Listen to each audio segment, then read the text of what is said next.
Halo, ketemu lagi di Beat the Giant, podcast by Sindo News dan Consumery. Kali ini ada narasumber kita akan bicara banyak soal strategi bisnis terkait dengan Jamu ya? Jamu. Mungkin kalau penonton Sindo suka minum jamu, nah ini kita datangkan langsung narasumbernya ke sini. Bersama saya Priska Papilaya dan Yuswa Hadi. Ya. Silakan narasumber kita Pak Joni Yuwono, CEO dan founder PT Acaraki Nusantara Persada dan juga Ketua Umum Gabungan Pengusaha Jamu 2024 sampai 2028. Kalau tahu Acaraki, Sobat Sindo, Acaraki itu kafe, tapi kalau kafe ini kafenya beda. Karena kafenya yang disajikan adalah jamu dengan berikut olahannya. Boleh diceritakan Pak tentang Acaraki, produk-produknya, terus kenapa sih idenya bisa membawa jamu ke kafe gitu? Itu kan model bisnis yang baru ya? Oke, terima kasih perkenalannya. Saya Joni Yuwono, ya. Acaraki merupakan kafe jamu yang seperti disampaikan. Namun di kami tidak menyajikan kopi. Karena kalau bisa dilihat, masuk ke outlet kami mungkin agak aneh. Karena di sana akan ada banyak alat-alat kopi terpajang di sana. Namun produknya jamu. Itu dia. Di dalam Diolah cara kopi ya? Itu dia. Kita menggunakan alat dan teknik kopi untuk mengolah jamu-jamu kita. Jadi tujuannya apa? Tujuannya untuk bisa dapat untuk menyeduh di depan pelanggan. Karena seringkali kalau misalnya disuguhkan jamu, teman-teman atau konsumen-konsumen, mau itu orang asing ataupun anak muda, cenderung akan mempertanyakan, oh bahannya apa sih, prosesnya bagaimana sih. Oleh karena itu kita bercermin dengan apa yang dilakukan oleh kafe-kafe di industri kopi. Mereka kan bisa kita kelihatan tuh biji kopinya digerus lalu diseduh, diolah di depan Anda. Prosesnya, bahan-bahannya, cara pengolahannya gitu semua kelihatan ya Pak? Itu dia. Baunya juga berarti semerbak dong ya? Iya. Langsung di depan pelanggan toh? Memang. Itu dia, makanya kalau misalnya ditanya kenapa ke sana, awal ide muncul di 2014. Pada waktu berarti 13 tahun lalu Pak ya? 12 tahun lalu, waktu itu zamannya kafe-kafe berjamuran di mana-mana. Iya, betul. Kopi lalu terutama. Itu dia. Pribadi bukan peminum kopi. Karena kalau minum kopi itu jadi hyper gitu. Malam nggak bisa tidur, lalu ngomong jadi cepat segalanya. Jadi cenderung kalau ke kafe ya pesannya air mineral, jus atau teh. Namun pada waktu itu seringkali ketemu teman itu ngajaknya ke kafe terus. Kafe hopping terus, kayak oh ketemu di mana? Oh di kafe ini, kafe situ dan segalanya. Jadi makanya muncul pertanyaan, loh, kenapa kopi begitu populer, bagaimana dengan jamu? Dilakukanlah survei kecil-kecilan. Namun kalau ketemu teman-teman kan makin banyak, jadinya satu sampel size nih. Pertanyaan yang aku lontarkan adalah, apakah Anda tahu jamu itu apa? Cenderung ya teman-teman pasti selama dia orang Indonesia ya pasti tahu. Mereka tidak bilang, oh apakah itu suatu pakaian atau suatu objek atau suatu kendaraan. Bukan, mereka bilang sesuatu yang untuk diminum. Jadi yang minimal kalau dari teori marketingnya kan artinya awareness-nya itu udah hampir mendekati 100%. Apakah jamu sehat? Semua menjawab sehat. Jadi karena kalau misalnya kita gali kenapa mereka jawab begitu, karena cenderung biasanya yang memperkenalkan jamu kepada mereka adalah orang tua. Dari orang tua memperkenalkan. Jadi di dunia ini nggak ada orang tua yang berusaha meracuni anaknya. Jadi makanya pasti dijawab, oh itu jamu sehat. Walaupun dengan muka ada ketakutan sedikit, tapi mereka oh sehat ya. Nah makanya pertanyaan selanjutnya yang menarik. Awareness sudah 100% bagus, sehat juga udah positif. Apakah Anda minum jamu? Nah, jawabannya cenderung, oh dulu waktu kecil. Oke. Seminggu terakhir, sebulan terakhir, dekat-dekat ini, setahun terakhir mungkin, mayoritas jawabnya tidak. Faktornya karena apa Pak, tidaknya itu? Nah, karena nanyanya banyak, jadi terkumpul suatu survei kecil, menariknya 70% menjawab karena pahit. Rasa ya? Dari segi rasa. 20% menjawab, oh prosesnya tidak jelas, bahannya tidak jelas, makanya ada rasa takut. 10% susah ditemukan dan lain-lain. Namun kan kita fokuskan ke 70% yang menjawab, oh jamu pahit, gak suka aku. sebagai anak muda yang iseng, ya 10 tahun lalu. Aku tanya balik, aku bilang, kopi juga pahit kok kita nongkrongnya di coffee shop. Makanya beberapa ya bilang, iya juga ya, kopi pahit ya, iya. Kadang-kadang customer tuh keliru, Pak. Jadi omongannya belum tentu benar. Itu dia. Nah, lucunya kebetulan itu ada, karena survei, ada salah satu itu teman saya memanggil dirinya coffee aficionados. Ya. Itu Ya. pendekar kopi lah ibaratnya. Dia bilang, enggak, kopi itu enggak pahit. Kopi itu ada buahnya, woody, oki, karamel. Yeah. Oh, oke. Ada flavornya itu macam-macam. Oke. Yeah. Lalu aku bilang, ya tolong ajarkan aku kalau begitu. Yeah. Jajaklah aku ke kedai-kedai kopi kekinian. Yeah. Di sana ada toples-toples berbagai biji kopi dari Yeah. macam-macam daerah. Yeah. Dia bilang, lihat tuh, ini ada yang dari Gayo, Kintamani, Toraja, dengan note flavor profile yang, oh lihat ini ada flavor mangganya, ini ada citrus, ini ada karamel. Oke, lalu bilang, kita mau ngapain? Mari kita cupping. Cupping itu apa? Cupping itu istilah kopi di mana biji kopi digerus lalu diseduh di dalam satu gelas, ditubruk ibaratnya, terus lalu dicicipin. Yeah. Aku bilang, oke. Pribadi aku bukan peminum kopi, aku bilang, karena aku nggak suka pahit. Boleh campur gula? Nggak boleh. Susu? Nggak boleh. Yeah. Es batu mungkin biar diencerin dikit atau bagaimana? Nggak Nggak boleh. boleh. Justru Harus murni. Harus murni. Iya. Iya, ada teman seperti itu mungkin. Iya, ya. iya, iya. Lalu ya udah aku oke, ya udah aku coba cicip, tes. Aku bilang pahit. Bung, ini ada yang salah sama lidah aku atau kamunya halu gitu. Nggak ketemu mangganya di mana gitu. Ibaratnya ini pahit semuanya. Yeah. Teman aku bilang dengan serius, dia bilang, aku tidak halu. Oke, iya. Dan dia bilang, nggak ada yang salah dengan lidah Anda, yang salah adalah cara minumnya. Oh, maksudnya apa? Dia bilang, lidah manusia bisa mengidentifikasi ratusan jenis, lidah manusia itu hanya manis, asam, asin, pahit, dan mungkin gurih, umami. Yeah. Namun, hidung manusia bisa mengidentifikasi ratusan jenis aroma. Maksudnya apa? Jadi makanya ketika mengapresiasi kopi, itu diseruput. Kombinasi antara aroma di hidung dan rasa di lidah, itulah flavor. Oh, oke. Jadi Ya. satu. Itu dia. Makanya dia juga bilang, lu tambahin es batu, itu jadi dingin, aromanya hilang, ya tersisa rasa pahit, semuanya jadi sama.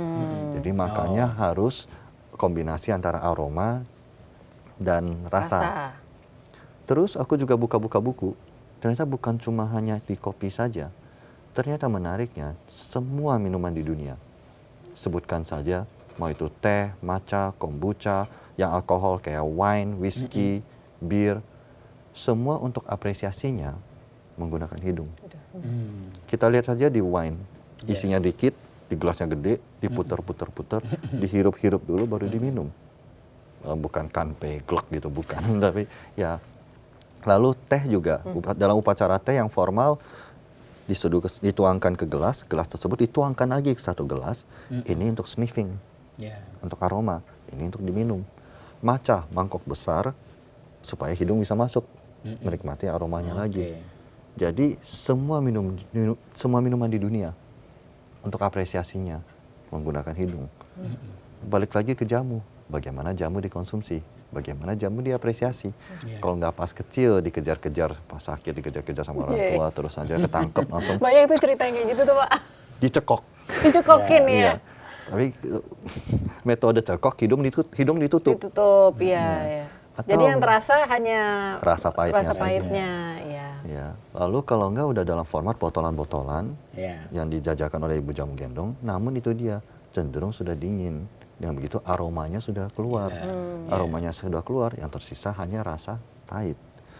Jadi makanya menimbulkan suatu pertanyaan, oke, kalau begitu artinya masyarakat belum pernah mencoba mengapresiasi flavor atau aroma dan rasa dari jamu itu sendiri. Apakah kita bisa menyajikan hal tersebut kepada pelanggan? Ya, salah satu caranya ya dengan menyeduh di depan. Yeah. Itu dia, makanya ide ya dari acara Kia muncul dari sana. Makanya kita melihat berbagai alat dan teknik kopi dan akhirnya menyeduh jamu di depan pelanggan. Pak Joni, saya kebetulan penikmat dan fanatik kopi. Siap. Kan ngerti yang tadi itu ya. Jadi kalau kesuksesan kopi itu, Pak, ya, apalagi Starbucks ya, yang bisa mengapresiasi itu belum tentu 10%, Pak. Ya, Yang bisa beda kan tadi kan Bapak awalnya kan nggak bisa bedain Iya, kan, iya, nggak bisa dan bedain. belum pakai hidung kan. Iya. Nah, yang sudah bisa pakai hidung itu terus bisa ngerasain yang ujung lidah, yang ujung, samping segala macam itu nggak nyampe 10%, mungkin nggak sampai 5%. Jadi kayak Starbucks itu yang laris yang topping-topping yang manis-manis itu Pak. Kesimpulannya berarti acara kini lebih ke segmented Pak ya, karena kan tadi kan berarti arahnya kan ke aroma dan tadi yang wine segala macam kan Iya. komplit tadi. Artinya Pak Joni arahnya acara ki bukan yang kalau yang mes kan yang manis-manis. Iya, iya. Gimana Pak? Kita bukan segmented juga. Mungkin di awal-awal tujuan kita adalah untuk mengedukasi. Oke.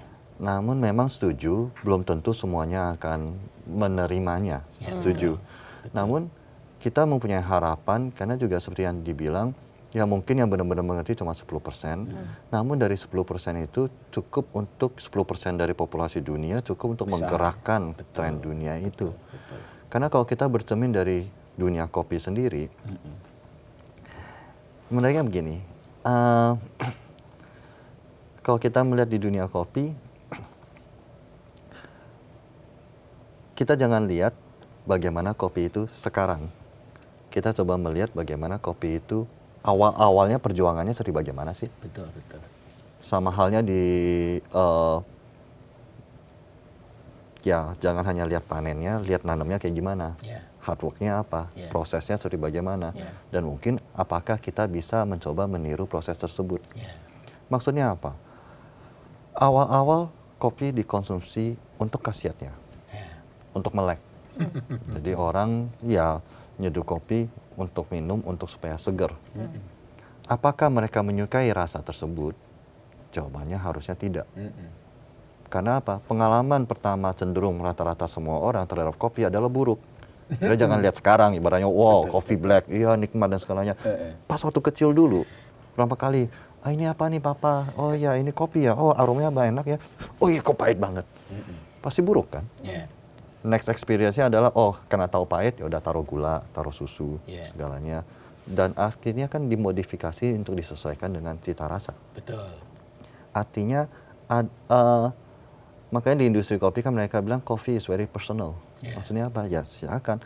Kamu suka hitam, aku suka cappuccino, dia suka latte, sana suka affogato, sah-sah saja. Ya. Ya, jadi ada modifikasi. Tujuan modifikasi apa? Karena mereka bilang, oke, aku nggak suka kopi karena kopi pahit, tapi aku perlu untuk khasiatnya untuk supaya melek. Ya. Jadi sehingga aku perlu minumnya tiap hari. Daripada aku minum tiap hari dan sengsara, ya mending aku racik supaya nikmat, supaya aku bisa nyaman minum tiap hari. Itulah penyebab penambahan gula, susu, dan Ya, kawan-kawan. Betul, betul. Sama halnya dengan jamu. Heeh. Orang bilang jamu pahit, oke. Bisa dibuat nggak pahit nggak? Bisa, tambahin aja gula. Simple. Ya. Dibuat enak bisa nggak? Bisa, tambahin aja gula, tambahin aja Yeah. jus, tambahin aja itu semuanya. Jadi maksudnya membuka juga ruang untuk bahwa ada kesempatan, kita mencoba mengedukasi bahwa jamu itu ya seibaratnya kopi juga bisa dimodifikasi untuk disesuaikan dengan kebutuhan dan keinginan Anda. Inklusif ya. Inklusif. Karena kita mencoba untuk mengedukasi masyarakat bahwa ketika nanya ibaratnya, oh minum jamu nggak? Ah enggak, aku kan nggak sakit. Ya. Stigmanya adalah konotasinya jamu sebagai obat. Ya. Namun kalau misalnya kita runut kembali sejarah dari jamu, nama jamu dipercaya berasal dari bahasa Jawa kuno Jampi Usodo. Jampi artinya doa, Usodo artinya kesehatan. Jadi suatu doa kesehatan. Ya. Layaknya suatu doa, apakah hanya dipanjatkan ketika sakit? Jawabannya kan tidak. Ya. Kata kuncinya kan rutin. Rutin, harus Ya. rutin. Jadi layaknya suatu doa kesehatan, ya jamu idealnya dikonsumsi secara rutin. Untuk apa? Untuk supaya nggak sakit. Ya. Banyak catatan menyatakan jamu berfungsi sebagai preventif promotif, bukan sebagai obat. Ya. Itu dia. Makanya artinya apa?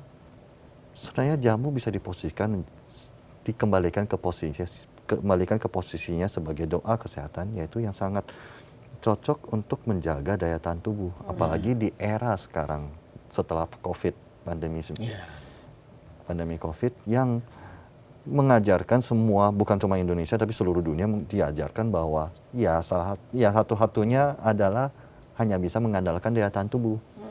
Dan daya tahan tubuh adalah bukan sesuatu yang dilakukan secara instan, namun perlu dibangun melalui gaya hidup sehat, makan yang bergizi, terus olahraga yang rutin, ya termasuk konsumsi jamu. Habis COVID langsung naik cepat Pak ya? Ya naik dari segi awareness-nya sih. Oh, awareness ya. Ya. Tapi dari si konsumsinya masih Konsumsinya juga naik, ya? juga naik. Namun kembali lagi dari kita tidak mengharapkan untuk mengikuti tren seperti kayak minuman boba. Yang ada trennya maksudnya apa? Yang langsung naik cepat, turun cepat begitu. Karena ya kita mencoba memupuk, ya lebih mementingkan edukasi bahwa hey, karena juga sempat ada pertanyaan gitu dari konsumen yang bilang, wah buka kafe kayak gini, apakah kamu mencoba untuk bersaing dengan para ibu jamu gendong? Hah, sebentar, tunggu. Jawaban aku adalah, aku pun belajar dari ibu jamu gendong. Jadi kalau sebagai murid, kalau aku melawan guru kan kualat itu nanti. Nggak, karena lebih memandang bahwa ibaratnya, aku memandang kafe acara Eki itu sebagai jembatan. Jembatan maksudnya apa? Karena ada teman yang menceritakan tentang studi kasus di mana dia bilang, oh ini mirip sekali dengan skenario yang terjadi di Taiwan. Oh maksudnya apa? Dia bilang, dulu di awal-awalnya itu Taiwan pun juga ada budaya teh tradisional seperti teh poci begitu, yang diseduh kecil, pekat, pahit. Yang di titik ada satu titik di mana anak-anak muda pada nggak mau minum. Ribet minum teh doang kok pakai dituang-tuang, muter-muter dan segalanya, dan akhirnya dapetnya kecil, lo pahit lagi, ngapain? Nah, hal tersebut ekstrimnya adalah sampai menyebabkan demand terhadap daun teh turun. Jadi para petani-petani teh di sana itu oversupply. Daun-daun tehnya nggak ada yang beli nih, karena anak-anak muda pada nggak mau minum teh. Terus terjadi suatu inovasi, yaitu bubble tea. Yang dikala itu diprotes keras sama para pelaku teh tradisional. Ya iya, bagi mereka teh pure begitu kok kamu campurin susu, kamu campurin flavoring, tehnya cuma dikit gitu. Apa itu bubble? Itu makanan. Kok diminum? Jadi diprotes. Namun tren tersebut kan tetap saja merebak di antara anak-anak muda. Yang alhasilnya adalah mensejahterakan para petani teh. Daun-daun teh jadi ada yang beli nih. Tetap ya. Walaupun digunakan untuk bubble tea. Namun menariknya adalah kalau kita mengamatin 10 tahun, 20 tahun kemudian, anak-anak muda pengkonsumsi bubble tea, jadi anak tua enggak, maksudnya ya mereka udah mulai dewasa lah. Dan mereka ketika dalam progresnya menuju ke dewasaan, pasti akan mendapatkan raport. Yaitu tes darah, cek kesehatan, yang mulai angka-angkanya bilang, gulanya merah, dan ini, jadi next time mereka ke bubble tea, mereka less sugar dong, less ice dong, oh susunya nggak usah deh, dan tanpa sadar balik ke pure. Justru kalau misalnya kita lihat dalam jangka panjang begitu, ketika mereka balik ke pure, anak-anak muda tersebut yang sudah dewasa balik ke pure, mereka menjadi penerus bagi penggiat teh tradisional. Sekarang kita ke Taiwan, banyak tea house dengan upacara tehnya balik semuanya. lagi ya. Balik lagi. Jadi bubble tea berfungsi sebagai jembatan.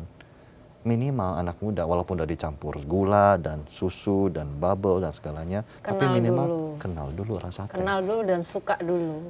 Pak Joni, ngomong lifestyle ya. Jadi saya ingat sekali waktu kecil itu di kampung itu yang namanya jamu gendong itu kan muter tiap pagi. Dan itu jadi habit kan, dia dari keluarga ke keluarga gitu ya. Sekarang udah nggak ada.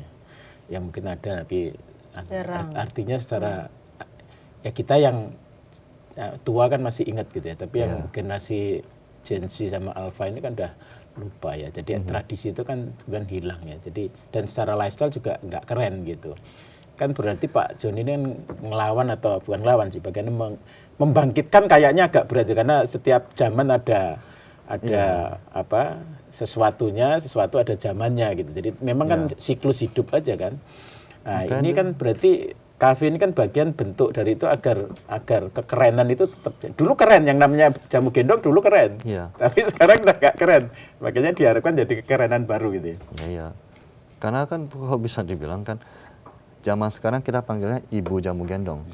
Zamannya Mas Siwo kan panggilnya Mbak jamu gendong. Bo. Iya pasti beda. Ya. Zaman Mas Siwo kan itu gadis. Sekarang yang jadi ibu. Ya. Jadi ya udah kembali lagi lebih ke arah perlu ada tongkat estafet. Maksudnya apa? Seperti tadi aku cerita, ya kita melihat kafe sebagai jembatan. Minimal anak-anak muda walaupun dicampur, karena di kafe kita mencampurkan seperti kunyit asam kita dengan soda, dengan yogurt, dengan es krim. Namun minimal lidah mereka terbiasa dulu dengan rasa jamu. Betul. Supaya apa? Supaya kelak ketika mereka bertemu dengan jamu gendong, ketika mereka mencoba pure-nya, mereka nggak kaget. Kalau menurut Pak Joni, jamu gendong ini apakah dari pengamatan ya, apakah akan punah Pak? Lihat Gen Z dan Alpha.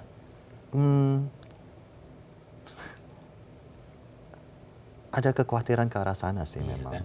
Oleh karena itu ya makanya kita pun ya peran aku sebagai ketua GP Jamu adalah untuk mengingatkan kembali juga. Maksudnya apa? Untuk memandang jamu bukan hanya dari satu angle saja, satu sisi saja. Betul. Karena menariknya kalau kita membahas ini pakai topi ketua GP Jamu, ibaratnya membahas potensi dari jamu. Indonesia memiliki 30.000 spesies tanaman. Iya. Maksudnya apa? Dunia punya 40.000, Indonesia ada 30.000. Jadi 75% tanaman-tanaman yang ada di dunia itu ada di Indonesia. Perusahaan-perusahaan besar, farmasi atau obat tradisional, hanya memanfaatkan 500 jenis saja. Bolak-balik kunyit, bolak-balik jahe, ya hanya 500 saja. Artinya ada 29.500 tanaman-tanaman yang lainnya yang belum dimanfaatkan. Nah, menariknya GP Jamu juga pada tahun 2021 kita membentuk tim riset untuk mengajukan budaya sehat jamu sebagai warisan budaya tak benda. Oke, UNESCO ya. Yang kita ajukan ke UNESCO bersama dengan Kemendikbud yang akhirnya diketok palu dan diakui oleh UNESCO pada 6 Desember 2023 yang menyatakan bahwa budaya sehat jamu sebagai warisan budaya tak benda dunia.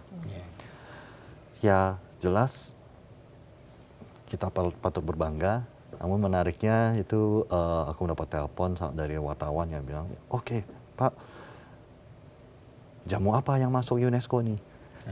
Ya, produknya apa nih? Dari perusahaan apa kalau perlu ibaratnya? Pak, perlu diperhatikan yang diakui UNESCO adalah jamu, budaya sehat jamu sebagai warisan budaya tak benda. Maksudnya apa? Bukan jamunya, bukan jamu fisiknya, tapi budaya minum jamu untuk kesehatannya. Itu dia.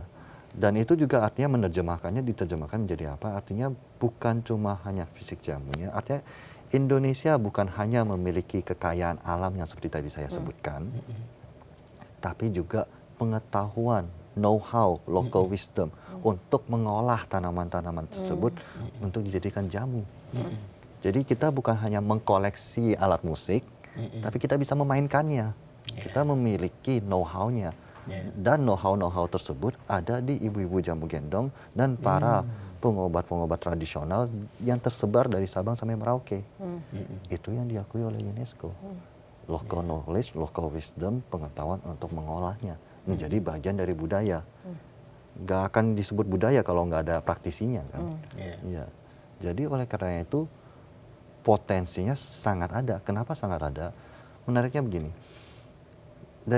Dari riset kita juga menyatakan bahwa semua minuman di dunia, semua, sama halnya dengan apresiasi dengan aroma, semua minuman di dunia juga awal-awalnya diminum untuk khasiatnya. Kopi kan untuk melek seperti yang dibilang, teh juga kan untuk sehat. Wine, anggur itu bukan untuk mabuk, tapi awal-awalnya diminum untuk kesehatan, melancarkan peredaran darah. Bahkan whisky pun juga bukan untuk mabuk juga. Whisky di pegunungan es itu untuk menghangatkan badan.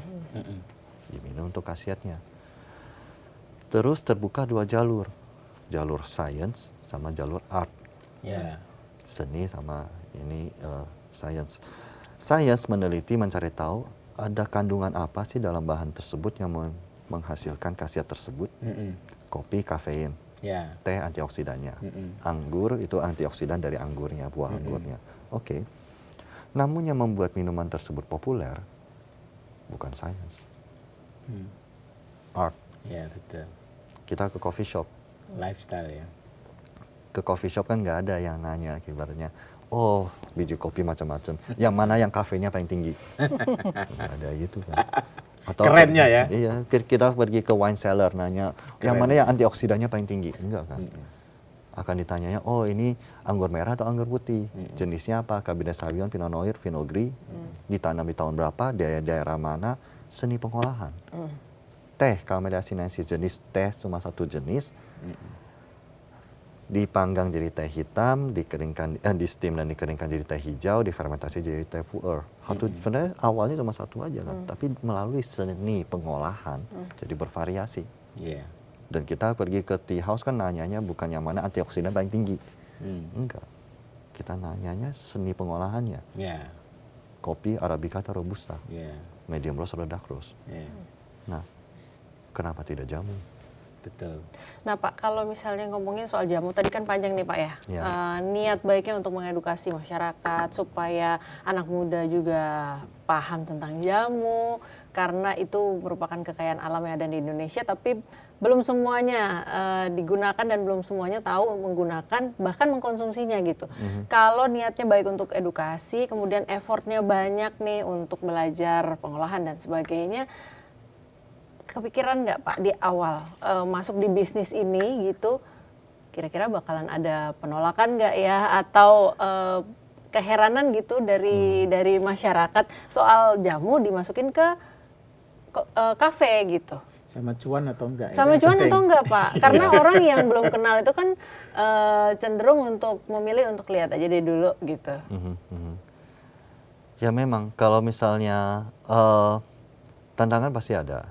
Tantangannya juga bahkan sampai sekarang pun kita masih mendaki ibaratnya. Ya. Karena setiap mungkin bisa dibayangkan stigma mengenai jamu itu masih kental di antara masyarakat secara umum. Artinya proses edukasi itu terus berjalan sama 12 tahun berjalan. ini ya Pak? Iya, masih terus berjalan. Karena contoh sampai sekarang pun ada yang nyasar ke kafe jamu kita. Gitu. Aku sangka ini kafe kopi. Oh itu lucunya ketika masuk, oh mas langsung dengan PD-nya duduk, oh, cappuccino satu. Oh, bilang, sorry kita nggak jual kopi. Oh jualnya apa? Jamu. Menariknya adalah kita masih menemukan teman-teman yang ibaratnya setelah mereka mendengar kata jamu langsung kaget, terbelalak dan langsung kabur. Oh, banyak Oh, gitu jamu? ya? Oh enggak deh. Oh iya. Jangan. Mungkin menghidupkan trauma masa kecil dia. Dicekokin atau bagaimana. Jadi stigma tersebut masih ada. Ya. Terus ya mengenai pertanyaan Mas Iwo apakah cuan atau tidak, sebagai pengusaha kan selalu sudut pandangnya cuan atau tidak itu tergantung dari jangka waktu. Betul. Kalau jangka waktu kita pendek 1 tahun 2 tahun jawabannya simple, nggak cuan. Yeah. Tapi bukannya apa, di dunia F&B juga setahun 2 tahun memang nggak cuan. 5 tahun break even mungkin. 10 tahun, 20 tahun ya mungkin. Perbedaannya adalah yang mungkin dalam kafe jamu ini ya tinggal lebih perlu lama, ditarik lebih panjang lagi saja. Ya. Memang dalam hal tersebut ya sangat membutuhkan kesabaran dan konsistensi luar untuk biasa. meyakinkan para investor yang pastinya ibaratnya yang akan menanya-nanyakan mana dividennya, ya. Untung investornya sendiri ini ya. Iya, boleh dibilang begitu. Iya. Pak, kalau kita jalan tengah ya, ini just ide aja, just kita ngomong ngalor gitu aja ya, jalan tengah ya, namanya lose to win gitu. Jadi kan ada yang ke sana taunya cappuccino, taunya kopi, tapi ternyata jamu gitu. Why not misalnya ada kopi, ada jamu. dua-duanya. Iya. Nah, sehingga nanti ya pelan-pelan ya, artinya kan mungkin kalau ada dua berarti lebih cepat. Atau karena apa? Ego, Pak. Wah, ada kopinya nggak murni, nggak hardcore barangkali.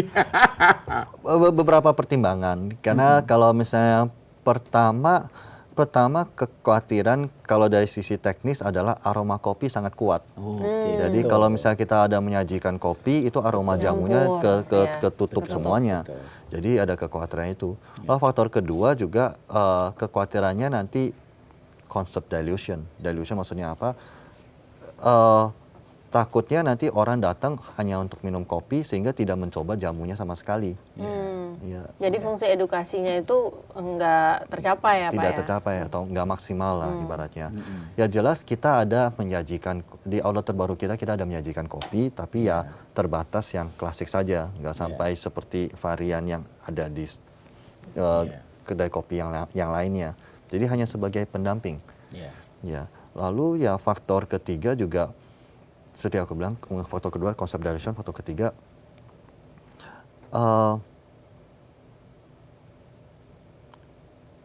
kalau ingin jadi panutan ya mau nggak mau kita tampil jangka panjang ya kayaknya perlu ada menjaga sedikit Idealisme.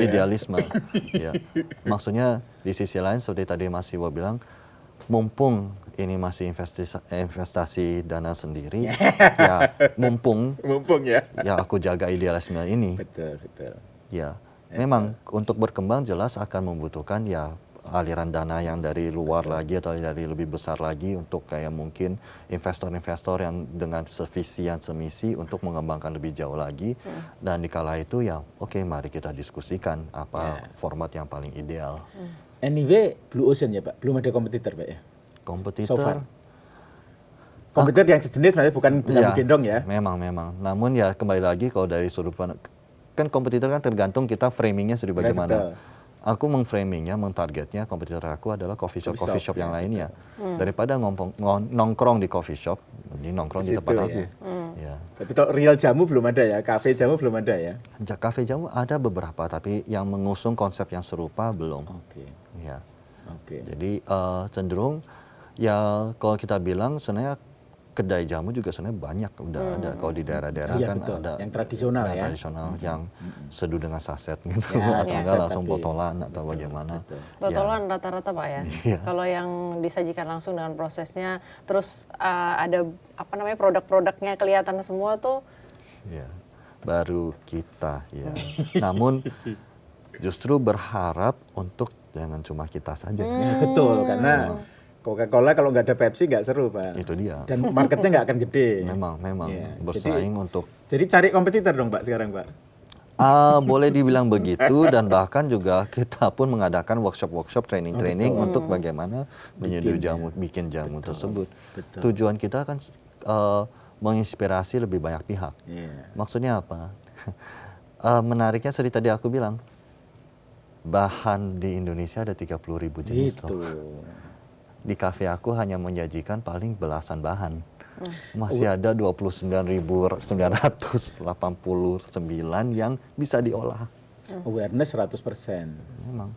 Orang sudah ngerti jamu. Maksudnya bukannya apa? Kalau Modalnya ketika besar ya, Pak, ya? setuju, konsumen kita juga pasti akan, oh jamu, oh ya mbah aku dulu pasti akan ada nenek aku, kakek aku, atau oh ibu aku ada jamu ini loh. Oke. Melalui acara Ki, pesan yang ingin aku sampaikan adalah, oke, cobalah kamu kulik kembali resep jamu dari orang tua kamu atau nenek moyang kamu. Kamu lihat kulik kembali dan lihatlah kembali. Siapa tahu, memang kalau misalnya jamunya potent, maksudnya apa, cenderung kan digodok berjam-jam dari air yang 1 liter jadi 200 mili sampai pekat banget. Oke, itu kan tradisional. Bagaimana kalau misalnya kita pakai versi yang nggak seserius itu, diseduh dengan V60 kah, dengan French press, dicampur dengan jahe, dengan jus atau ya dicobalah dikunjungi kembali, dilihat kembali, dan siapa tahu itu bisa buka kafe juga, siapa tahu. Modifikasi Pak ya? Modifikasi. Nggak terlalu serius ya Pak ya?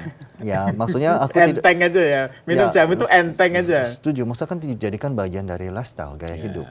Yang penting kena dulu, terpapar dulu ya. Pak Joni, sebenarnya kopi ini salah satu yang membuat kenapa menjadi booming segala macam kan habit forming, Pak. Jadi pembentukan habit ya. Jadi ya Starbucks sebenarnya membentuk habit gitu ya. Terus terakhir Point Coffee itu bentuk habit, belanja sambil nunggu ngopi. Yang dilakukan oleh acara untuk habit forming apa Pak yang Pak Joni upayakan Pak? Yang kami upayakan adalah membentuk habit konsumsi jamu secara rutin. Jadi melalui edukasi mengajarkan kayak bahwa oke, mindset jamu bukan sama dengan obat, tapi sebagai doa kesehatan. Sebagai doa kesehatan, ya sebagai bagian dari lifestyle, konsumsi secara rutin. Namun ada pertanyaan juga ibaratnya, oke kalau gitu jamu yang paling bagus apa sih? Jamu yang paling bagus layaknya doa kesehatan adalah yang kamu panjatkan sendiri. Jadi bukan produk aku, bukan produk dia, bukan produk ya kamu buat sendiri. Karena bukannya apa dalam prosesnya, bahkan dalam pemilihan bahan itu kan terkontrol.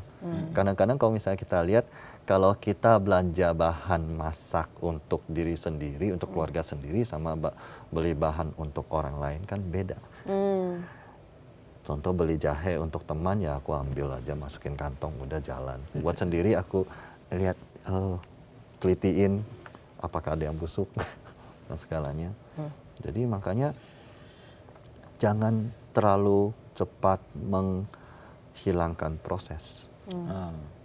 Karena di balik proses itulah yang mirip seperti kopi juga, teh juga ibaratnya yang mungkin awal-awal terpapar melalui coffee shop.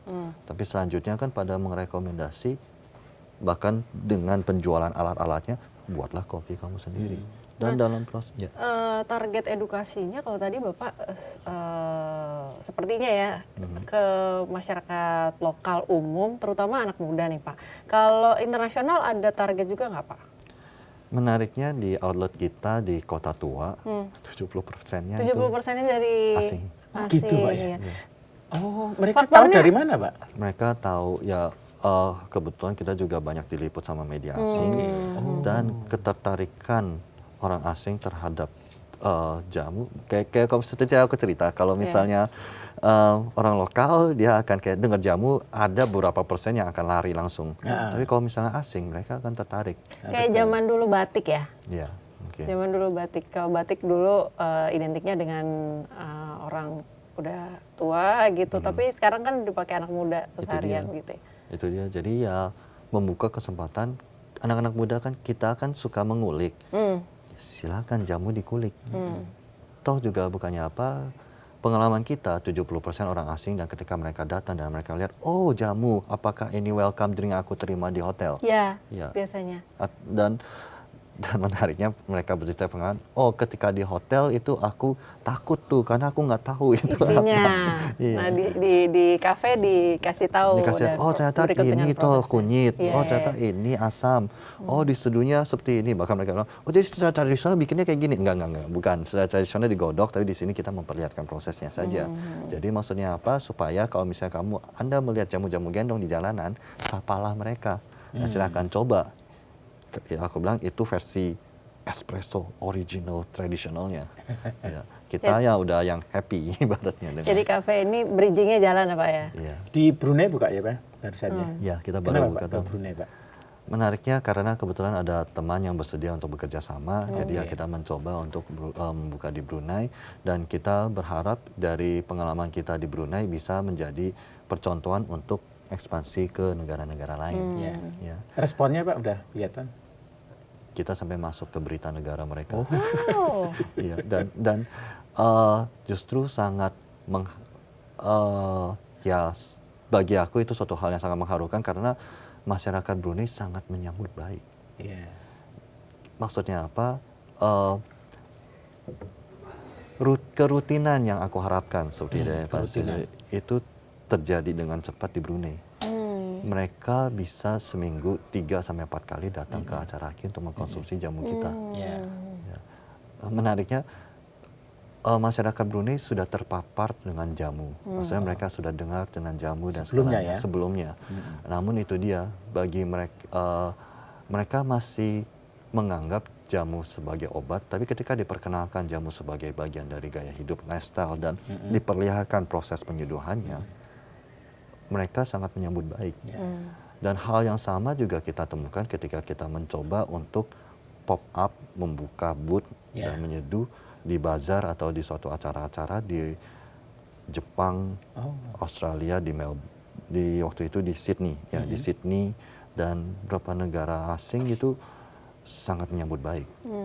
Jadi memang tren dunia sekarang sedang mencari alternatif, mencari wellness, mencari bukan obat, tapi sesuatu gaya hidup sehat yang bisa mereka masukkan ke dalam keseharian mereka yang untuk meningkatkan daya tahan tubuh mereka. Nah, kesadaran untuk rutin konsumsi jamu itu kalau di Brunei kan dengan cepat terbentuk nih Pak.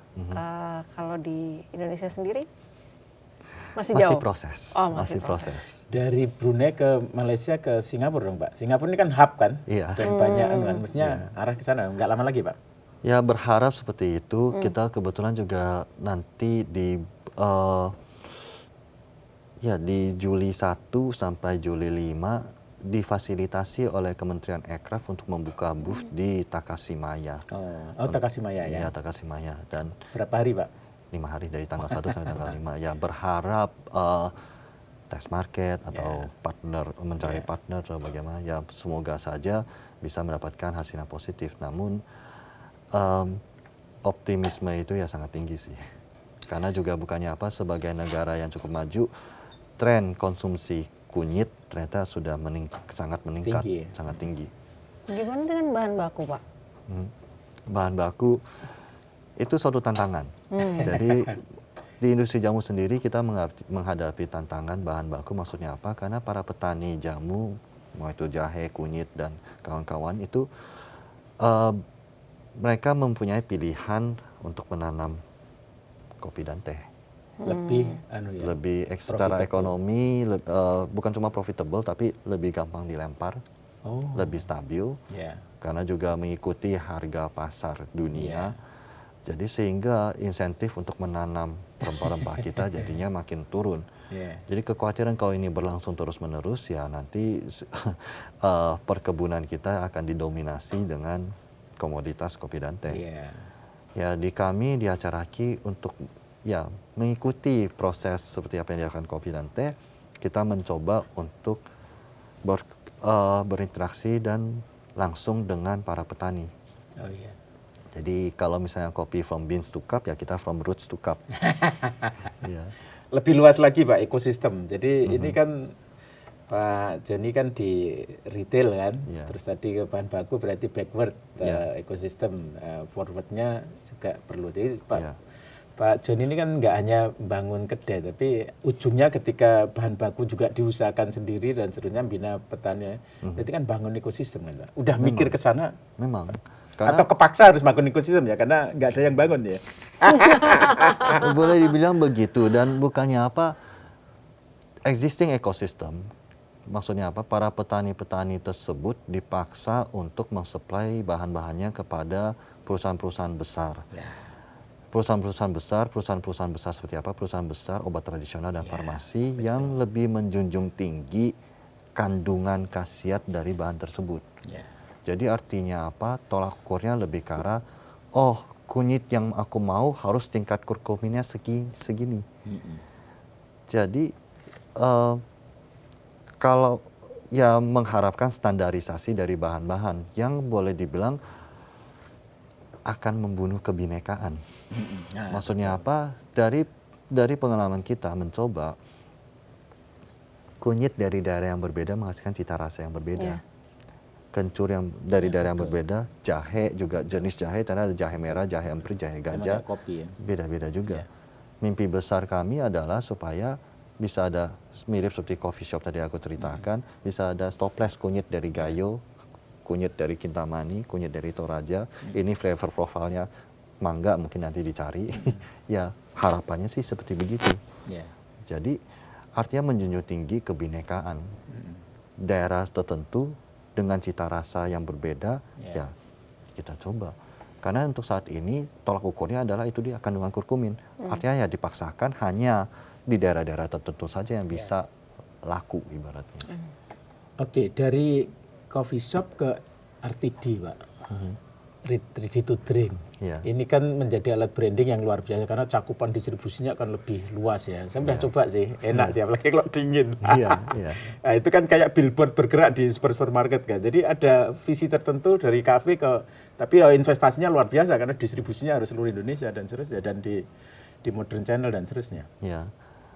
Memang kayak seperti tadi Mas Iwa bilang dari sisi bisnis, RTD pada waktu sebenarnya original ide awalnya adalah membuka cabang-cabang kafe dulu, baru RTD-nya diluncurkan.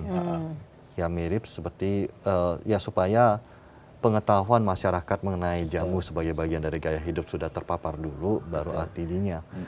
Namun karena COVID ya itu kita balik. Karena kan waktu COVID terjadi kan kita nggak buka kumpul, nggak bisa, ya buka cabang kafe itu susah dan tidak logis. Makanya untuk mendekatkan ke konsumen yang ada di rumah ya kita keluarin RTD. Nah, pengembangan kita sekarang bukan cuma hanya dari RTD saja, RTD juga kita akan kembangkan lebih banyak menu lagi, dan pengembangan baru yang terbaru kita adalah jamu kapsul. Jamu kapsul. Ya. Kapsul berarti ada mesinnya atau Kapsul Nespresso. Nespresso kan? Jadi dia bisa di Nespresso bisa, Pak? Jadi dia Nespresso compatible. Jadi tinggal masukkan kapsul tersebut, bisa dapat wedang jahe. Ini kapan, Pak? Tahun ini atau udah? Iya, tahun ini. Sudah launching. Sudah launching. Dan menariknya tim sales kita justru yang diburu-buru. Kita jelas kita nggak launching secara terbuka dan masif. Kita launchingnya kita tawarkan kepada hotel-hotel kalau Nespresso. Dan menariknya ya sekarang sudah tersedia ada di beberapa rekan hotel. Kita menjalin hubungan dengan Grand Hyatt, dengan Kraton, dan juga dengan Sheraton, dan ya beberapa, dan 10 hotel bintang 5, dan ini pun ya tanggapan mereka sangat positif. Ya. Kalau RTD-nya sejauh ini gimana, Pak? Cukup laku atau? Cukup positif, stabil. Stabil ya. Yang menariknya di Brunei itu pelanggannya belinya sekarton-sekarton. Tengah, atas atau bawah, Pak? Apa? Segmennya? Cenderung kalau di Brunei cenderung udah menengah atas sih. Sini atas juga kan, Pak? Sini ya menengah atas. Menengah atas kan? Ya, Saya lihat sih menengah atas ya. Ya, kita melihat ada rutinitas dalam menstok dan segalanya. Namun jelas untuk supaya lebih masif lagi, bagi kita ya mending we get it right dibandingkan daripada tersebar di mana-mana tapi tidak diapresiasi. Jadi ya makanya kita lebih mempertajam fokus dan strategi kita itu sih. Terakhir, Pak, mengenai pribadi Pak Joni sendiri, kan ini unik orang ini. Yang pertama produknya juga unik. Makanya yang dilakukan ini langka, Pak. Di orang Indonesia mikirin jamu terus dibikin kafenya, cari cara untuk pakai metode espresso, pakai metode kopi, segala macam. Mungkin backgroundnya, Pak, kok jadi kreatif kayak gini, inovatif, inventing, bikin sesuatu yang baru, out of the box. Nah, ini backgroundnya apa, Pak? Keluarga atau karena sekolah atau karena apa, Pak? Ya, karena merasa penasaran saja, ibaratnya melihat potensi dari Indonesia harus sebesar itu, harusnya. Maksudnya juga mungkin ada, boleh dibilang, kenapa? Oke. Tidak luput dari keinginan sendiri untuk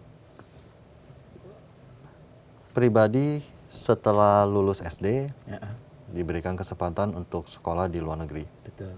Selanjutnya aku di Tiongkok atau di Singapura. Oh, Singapura ya. Di Singapura saya itu lanjut ke Kanada. Jadi boleh dibilang total aku 12 tahun keluar dari Indonesia. Di luar. Jadi ya mirip seperti hashtag yang populer sekarang, kabur dulu aja. Ini yang udah kabur lalu balik. Hashtag for good. Ya, jadi aku masih ingat ibaratnya pengalaman dan perasaan yang dirasakan ketika keluar negeri. Dan mirip juga dengan perasaan yang dirasakan oleh teman-teman yang keluar negeri juga pada waktu itu. Yaitu rasa minder yang luar biasa. Maksudnya apa? Maksudnya ketika keluar negeri melihat negara lain lebih maju, lebih bersih, lebih tertib, lebih rapi dan segalanya. Merasa kayak, ternyata Indonesia nggak ada apa-apanya. Apalagi ketemu teman baru, paling sebel dengan pertanyaan, where are you from? Langsung ngelecehin ya, Pak ya? Bukan lecehkan, bukan niat mereka juga. Mereka ibaratnya, Indonesia. Bali. Oh, I know Bali. Which part of Bali is Indonesia? Bali is part of Indonesia instead of... Yes, bukan Indonesia part of Bali. Tapi nggak bisa salahkan mereka, karena memang nyata-nyatanya, apa kontribusi Indonesia terhadap dunia selain bahan baku? Ya, kita bukan penemu mobil listrik, kita bukan pembuat internet atau segalanya. Jadi ketika kalau misalnya teman tuh, oh where are you from? Japan. Oh I love your samurai. Oh I read your comic. Aku nonton anime kalian segalanya. Ada topik-topik. Oh dari Itali. Oh I love your espresso. Padahal mereka bukan produsen kopi. Belgia, I love your chocolate. Mereka juga bukan produsen coklat. Mereka hanya pengolah coklat segalanya. Jadi mungkin juga pada waktu itu masih muda dan kurang memahami, mendalami mengenai apa yang Indonesia punya. Makanya sempat juga di masa-masa tersebut sempat nggak mau pulang tuh. Kabur aja ya? Ya kabur aja, nggak mau pulang ibaratnya. Tapi akhirnya ya karena keluarga ya sedikit setengah dipaksa juga ya balik. Dan ketika balik mempunyai kesempatan untuk keliling Indonesia nih, melihat Medan, Sulawesi, yaitu Makassar, lalu Pontianak. Falling in love in Indonesia again. Karena apa? Ibaratnya we have what they don't. Di luar negeri ternyata punya ya kita ada semuanya. Dan bukan cuma dari segi kekayaan alam, tapi kita punya juga kehangatan, keramahan dari servis, dan juga pengetahuan dari segi budaya kita. Itu sesuatu yang didambakan dan dinanti-nantikan oleh orang asing tuh. Oleh karena itu bergerak di jamu, dan bukan cuma hanya jamu saja, tapi juga di berbagai aspek budaya, ya mencoba untuk supaya mengajarkan, atau bukan mengajar, menginspirasi anak-anak muda untuk melihat kembali dengan apa yang kita punya. Harapannya adalah mungkin dengan format seperti apa yang acara Aki lakukan. Jamu yang kesannya negatif, dengan alat dan teknik kopi menjadi sesuatu yang menarik. Bagaimana dengan hal-hal yang lain? Teman-teman yang belajar pastry sampai jauh-jauh ke Paris atau jauh-jauh ke Amerika. Balik-balik Indonesia jualan makarun sama croissant. Dari Amerika balik jualan donat. Ya. Maksud aku tidak salah, tapi kenapa tidak dengan kalian lihatlah, pelajari dengan alat dan teknik pastry tersebut, lihatlah kembali ke kue-kue tradisional kita. Siapa tahu mereka bisa dengan alat dan teknik yang lebih maju bisa mengolah kembali. Kan gak harus selalu dibakar di arang. Teman-teman yang jago gitar, lihatlah kembali ke alat musik tradisional kita. Gitar Dayak, sape, biola, rebab, harpa, sasando. Karena alat musik tradisional kita yang main udah dikit, yang buat lebih dikit lagi. Dan kelak ya kehilangan suatu suara itu juga akan menjadi suatu kehilangan yang sangat menyakitkan bagi budaya. Ya, dan jadi maksudnya marilah kita mencoba merevitalisasi. Itu juga menjadi proyek-proyek acara Ki juga, di mana kita mencoba mengunjungi kembali warisan-warisan budaya kita. Karena menariknya jamu sendiri itu waktu dulu sesuatu yang pasti pernah dengar, kayak disuguhkan kepada raja, keluarga raja, dan tamu agung.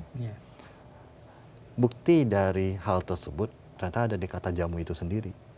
Maksudnya apa? Kalau kita sebut kata jamu cenderung negatif. Ya ibaratnya tadi trauma dicekokin, rasa yang pahit, aroma yang tidak sedap, negatif. Tapi sebenarnya Mas Siwa bilang ketika kita memakai kata gerak dari jamu, yaitu menjamu, kesannya kan beda. Bukan berarti ajak Mas Siwo ke trotoar, panggil ibu jamu gendong, kita minum jamu bersama. Bukan begitu. Ekspektasi Mas Siwo pasti hotel bintang 4, restoran bintang 5. Bukti bahwa zaman kerajaan yang menjamu itu raja. Dan kenapa seorang raja menjamu? Seperti yang tadi saya sampaikan, jamu adalah doa kesehatan. Mungkin bagi sang raja tidak ada pemberian yang lebih tinggi dari itu. Bukan harta, bukan tahta, bukan tanah, tapi doa kesehatan supaya tamu agung aku ini sehat untuk pertemuan kita selanjutnya. Dan dalam suatu perjamuan, apakah hanya satu jamu yang disuguhkan? Tentu saja tidak. Pasti ada makanan, tarian yang indah, gamelan yang memukau, suatu all sensory experience. Jadi makanya sayang kalau misalnya ini yang terrevitalisasi hanya jamu. Justru mengajak teman-teman kita untuk lihatlah kembali ke batik, wayang, gamelan, aneka warisan budaya kita yang luar biasa. Itu dia. Apa bedanya sih kebaya dengan kimono sama hanbok? Sama-sama tua. Tapi kenapa orang-orang pada ketika ke Jepang maunya pakai kimono? Kenapa orang asing ke sini nggak mau pakai kebaya? Sama-sama kuno. Kenapa anak muda kita lebih mengenal Joseon dibandingkan Sriwijaya sama Majapahit? Sama-sama sejarah, sama-sama kuno. Tugas siapa untuk mengemasnya kembali? Tugas siapa untuk men-shooting kembali, mengemas kembali supaya relevan? Mau kita tunggu sampai orang asing membuat cerita tentang Sriwijaya dan Majapahit? Kenapa tidak kita? Maksudnya konten-konten dan berbagai warisan Luar budaya biasa, kita ya. itu tujuan akhirnya adalah apa? Dengan harapan seperti dengan pengalaman aku yang sudah kabur dulu dan balik, supaya kita mempunyai dasar untuk menjamu.